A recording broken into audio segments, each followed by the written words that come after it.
If you grew up watching cable television in the early 2000s, there's a good chance one man taught you more about trucks than your own father did. Wild hair. A calm, unhurried voice. A welding torch in one hand and a coffee in the other. That man was Stacey David, and for the better part of a decade, he was the closest thing automotive television had to a national shop teacher. Then, without a farewell episode, without a scandal, and without a single tabloid headline, he was gone from the show that made him famous. No blow-up. No press conference. Just silence. So what actually happened? Was he pushed out? Did the network drop him? Or did Stacey David do something almost nobody in television ever does?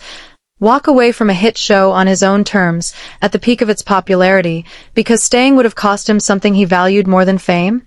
That's the story we're going to unpack today. Stacey David was born on January 11th in Boise, Idaho, and grew up in a household where machines weren't mysteries. They were puzzles waiting to be solved.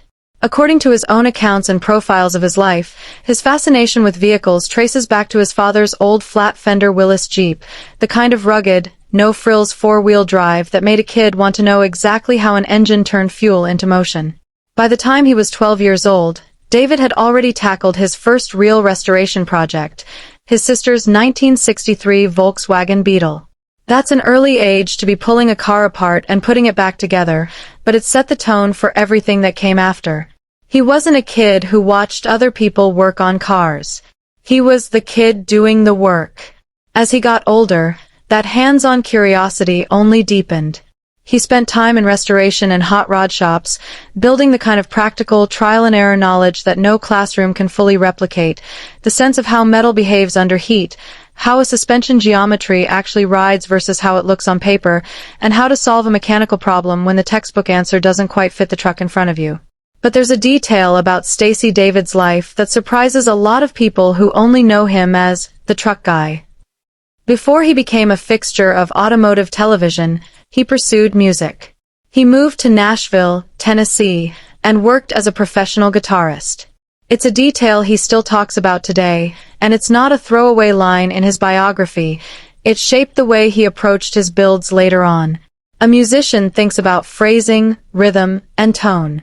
Apply that mindset to a truck build, and suddenly a project isn't just a checklist of parts. It has a flow. It has a personality. Anyone who's actually watched Stacey narrate a build knows he treats a project truck less like an assignment and more like a story that needs telling in the right order. That combination, mechanic's patience and a performer's sense of pacing, is part of what made him such a natural fit when television came calling. It's also worth pointing out that David's path wasn't a straight line from garage prodigy to national television host. He attended Boise State University for a time before leaving without finishing his degree. Not an unusual story for someone whose real education was happening under the hood of a truck rather than in a lecture hall. Formal schooling gave him some grounding, but it was the accumulated years of hands-on labor, bending metal, chasing electrical gremlins, learning what actually holds up under real-world stress versus what only looks good in a magazine spread, that built the expertise he'd eventually put on display for a national audience. By the time cable networks started looking for hosts who could do more than read a teleprompter in front of a shiny car, Stacey David wasn't auditioning to play a mechanic. He simply was one, and the cameras just happened to catch up to him. In 1999, Stacey David's television career began when he became co-host of a new automotive series called Trucks, which aired as part of the network later known as Spike TV. He didn't start out as the sole face of the show. He shared hosting duties early on with Mel Fair. But when Fair departed, David stepped into the role of sole host, and that's when the show truly found its identity. Trucks went on to become one of the highest-rated programs in Spike TV's lineup, and by most accounts, it stayed there for years. What set it apart from a lot of automotive programming at the time wasn't flash, it was substance. Stacey David didn't just supervise builds from a distance and let a shop crew do the real work off camera. He personally designed and built many of the vehicles featured on the show, and that authenticity came through on screen. Viewers weren't watching a host read a script over someone else's work. They were watching the guy who actually understood the fabrication, the welds, and the wiring explain it in plain language. The trucks themselves became legends in their own right. Copperhead, a heavily modified 1967 Chevrolet C10, became one of the most recognized project vehicles in automotive television history. Builds like the V8 Interceptor and Sergeant Rock followed, each with its own theme and identity, turning what could have been generic project vehicles into something viewers actually looked forward to seeing evolve, episode after episode. What made Stacey different from a lot of TV personalities in this space wasn't charisma alone. Plenty of hosts have charisma. It was respect. He explained his reasoning. He slowed down on the steps that mattered. He didn't treat the audience like they were there to be entertained by a spectacle. He treated them like people who might actually go try this in their own garage. For a lot of viewers, including plenty who grew up without much guidance around tools, that mattered more than any dramatic reveal or big-budget stunt ever could. There was also a consistency to the show that's easy to overlook now, in an era when hosts and formats churn over constantly. Trucks maintained remarkably high viewership across the years David hosted it, at a time when automotive cable programming was still figuring out exactly what it wanted to be. Some shows leaned hard into racing spectacle. Others leaned into celebrity guests and glossy production value. Trucks, under David, leaned into competence, the simple, repeatable pleasure of watching someone who genuinely knew what they were doing explain it clearly week after week. That's a harder trick to pull off than it sounds. Plenty of hosts can look comfortable in front of a camera. Far fewer can make complicated technical material feel approachable without dumbing it down, and fewer still can do it for years without the formula going stale. Stacey David managed both, which is part of why his name still carries weight with viewers who haven't seen a new episode of Trucks in nearly 2 decades. Here's where the story gets interesting, because this is the part that actually confused fans at the time. Stacey David continued hosting and producing Trucks through the end of the 2005 season. Then he stepped away. According to David's own public statements at the time, he left to pursue what he described simply as other opportunities, a phrase vague enough that it left plenty of room for speculation, but one that, in hindsight, turned out to be entirely accurate. There was no farewell tour. No dramatic sit-down interview explaining exactly why he was leaving a show that was, by all accounts, still performing well. And in the absence of a clear explanation, fans naturally filled in the blanks. Was he forced out? Did he clash with producers? Was there a falling out behind the scenes? The honest answer, based on everything that's publicly documented, is less scandalous than a lot of fan theories suggested, and in some ways more admirable. Stacey David didn't leave because Trucks failed. He left because he had a bigger vision for what an automotive show could be, and he wanted the kind of creative control that comes with owning the whole operation rather than hosting someone else's format. That's worth sitting with for a second, because it runs against almost everything we assume about how television works.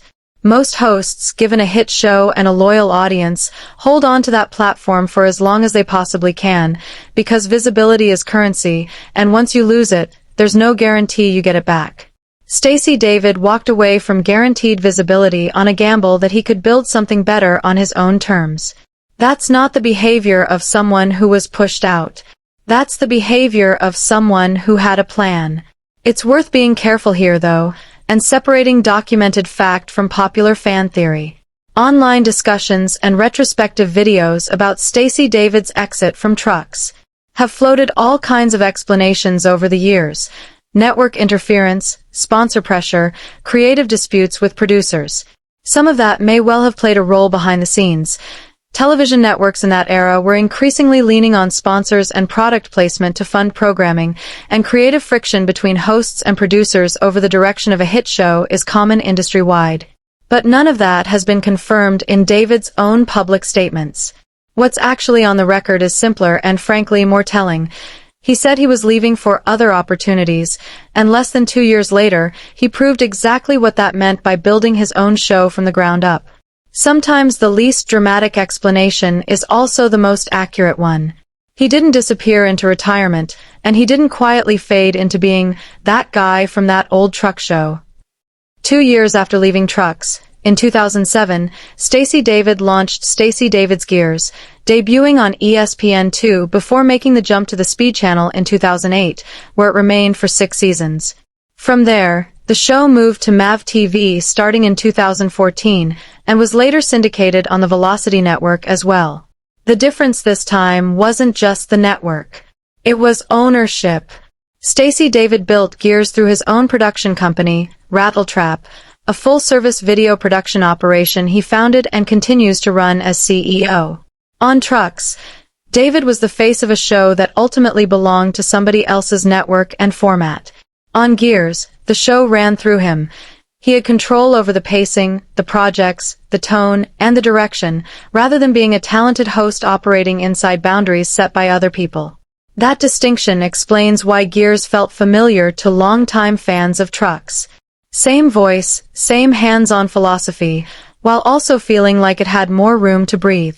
Over the show's run, David tackled an enormous range of projects: off-road four-wheel drives, hot rod street trucks, and builds as varied as a Swamp Sprite, a 1940 Chevy Coupe, and even a McLaren M6 GT replica.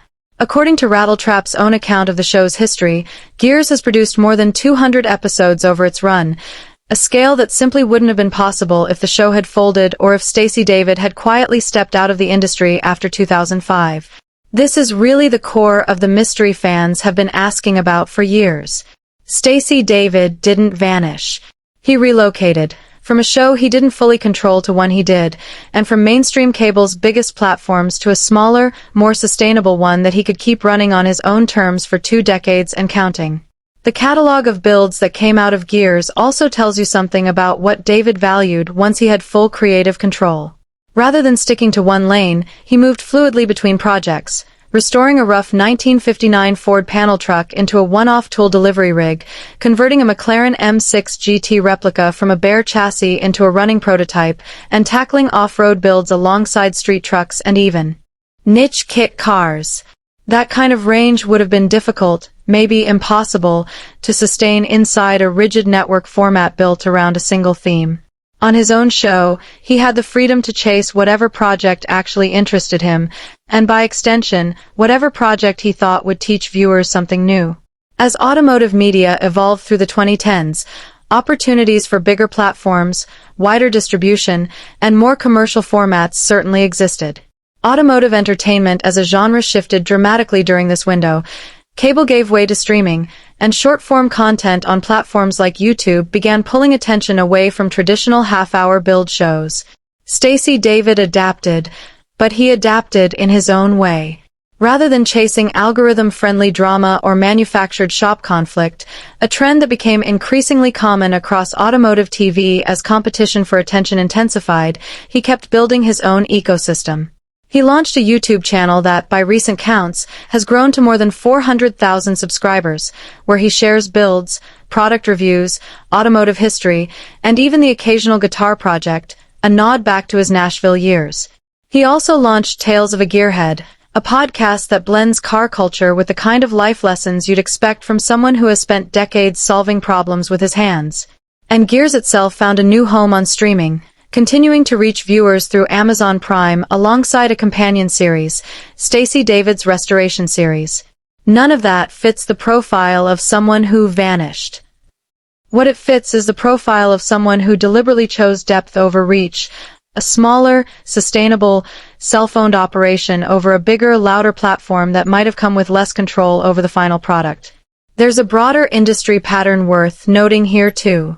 Across the 2010s, automotive cable programming as a whole went through significant contraction and consolidation. Networks that once built entire schedules around build shows and racing programming shifted toward other content, and channels that David's own show passed through, including the Speed Channel, were eventually rebranded or folded into other properties entirely. Plenty of hosts and shows from that era simply didn't survive the transition.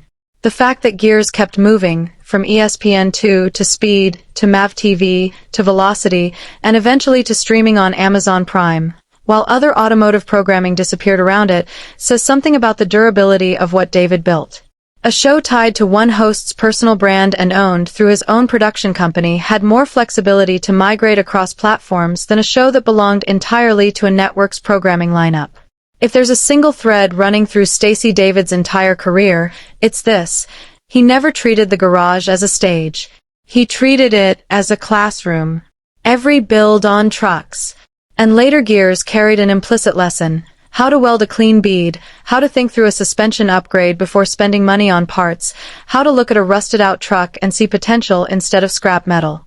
That approach mattered because it gave viewers something a lot of flashier automotive shows never offered: permission to try it themselves. You didn't come away from a Stacey David episode thinking only a professional could do that. You came away thinking, maybe I could. That's a rare quality in entertainment television, and it's part of why his audience has stayed loyal for more than 2 decades, long after plenty of louder, trendier competitors have come and gone. Trust, once earned that way, tends to last, and Stacey David built his career, quite literally, one welded joint at a time. It's also worth noting how consistent that identity has remained even as the platforms around him have multiplied. His catchphrase, "What are you working on?" isn't just a sign-off. It's a summary of his entire philosophy. It's a question that assumes the viewer has, or should have, a project of their own. It doesn't put David above the audience as some untouchable expert. It puts him alongside them, as one more person with grease on his hands, curious about what everyone else is building. 2 decades into Gears, that question hasn't changed, and neither has the sincerity behind it. His personal life reflects the same low-key consistency. He's been married to his wife, Catherine, since the early 2000s, and by most public accounts, he's kept that part of his life largely out of the spotlight, a pattern that fits everything else about his career. He built his reputation on the work itself rather than on personality-driven headlines, and even now, with hundreds of thousands of YouTube subscribers and a podcast well past its 100th episode, that hasn't changed. So, what's the real reason Stacey David vanished from television? He didn't. Not in any way that matters. He left one show on his own terms, after 5 years of making it one of the most respected programs in its category. He then spent the next 2 decades, and counting, building an even more personal version of that same mission through Gears, Rattletrap Productions, YouTube, and podcasting, all while maintaining ownership and creative control that very few television hosts ever get to keep. The mystery was never really a mystery. It was a career move that looked, from the outside, like a disappearance, because Stacey David chose sustainability and ownership over chasing the biggest possible spotlight. In an industry that usually rewards whoever shouts the loudest, he built a career around the opposite instinct. Stay useful, stay honest, and let the work speak for itself. 25 years later, it's still speaking. So, do you think Stacey David made the right call walking away from a hit show to build something smaller but fully his own? Or should he have chased the bigger platforms when they came calling? Let us know what you think in the comments. And if you want more stories about the builders and hosts who shaped automotive television, don't forget to like and subscribe.